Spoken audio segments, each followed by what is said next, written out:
Triple support meta is officially dead in Marvel Rivals. They just had a leak drop of all the upcoming patch notes for the 21st, which is going to be our mid-season update, so let's go over all the strategist changes. Starting with Adam Warlock, primary fire damage increased from 55 to 60, 60% damage fall off at 40 meters, up from 50% damage fall off that they used to have. Soulbond, healing increased from 10 seconds to 15 seconds, which is pretty good. You can probably survive way more ults now.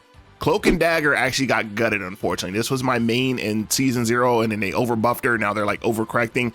Her ultimate cost has been increased from 3,400 to 4,000. That's definitely deserved. Her dash lane, the fog lanes and stuff like that, the duration has been reduced from 10 seconds to 8 seconds, so that's more in line with other ults.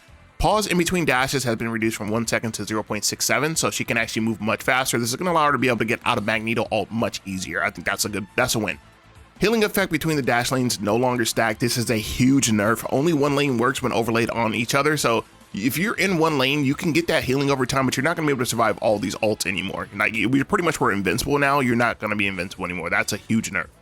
But she did get a really good buff. Terror Cape vulnerability on enemies has been increased from 20 to 28%, so you're going to do way more damage with Terror Cape debuffs. That's going to be a huge buff.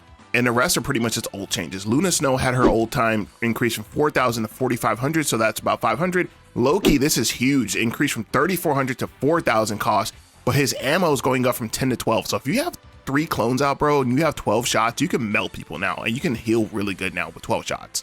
Mantis continues to get nerfed for some reason. She got her ultimate bonus HP reduced from 100 to 75, and Invisible Woman, her cost was increased from 4,000 to 4,300. So across the board, all the support ults have been nerfed, and the time has gone up a lot. I'm curious to see if this is going to cause DPS to run amok, because if they get their ults fast, like a Psylocke or something like that, you're gonna have to deal with that every single time. So I'm curious to see how this pans out, but make sure you like and subscribe. I'm gonna be doing Vanguards as well as Duelist breakdowns, so check those videos out.